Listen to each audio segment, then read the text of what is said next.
There has been some fear-mongering about the earthquakes near the Reykjavik. This is the Brennisteinsfjalla volcanic system, and people have called it earthquake swarms. And nothing like earthquake swarms can be seen in these charts and the depth also I'm showing here. Earthquake swarm was this, January 14, 2024. Earthquakes picked up hundreds, near 1,000 almost, earthquakes happened, and then at the depth we could see that this has risen earthquakes level to near the ground, and we had eruption. This one in the Brennisteinsfjalla is actually nothing like that. It's not an earthquake swarm at all, so that is out of the way. Earth inside is hot. It's not molten, but it's rock, and the inner core is liquid iron, of course.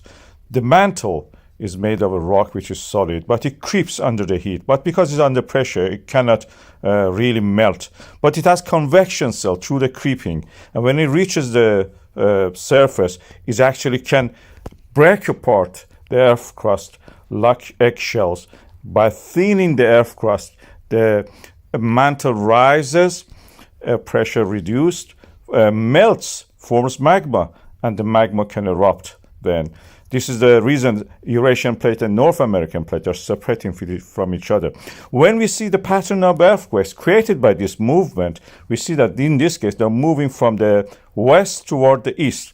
This is transferring movement from one volcanic system to another. In this case, from the Elfdorp volcanic system to the next one toward the east.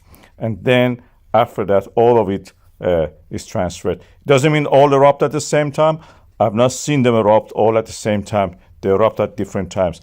They don't form off a magma chamber. It's wrong, totally wrong to talk about magma chamber. This is a vein of the magma through the fracture zones, fault lines, rising to the surface, melting, forming lava, and erupting. Again, they erupt in different places along the fault lines. So one erupts, then another, then another. They don't erupt at the same time, just a few weeks apart. It takes time for them.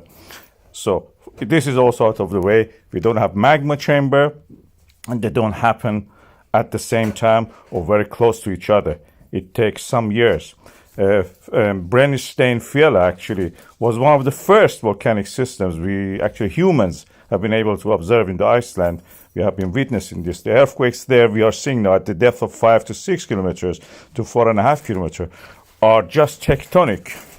They are due to the transfer of movement from the Hagafell Grindavik system toward the east. They're accommodating the movement through transform faults. What actually we have now is a Svartsengi actually has reached the threshold for the eruption, Svartsengi to Grindavik. And this is what we are missing now if we pay attention to those deeper earthquakes in the Brennisteinsfjalla, which has nothing to do with eruption at this stage, at least in this year. This one in the Grindavik, Svartsengi, Blue Lagoon, and Hagafell and Sundunka may erupt soon, probably in the next few weeks. That's the one to watch.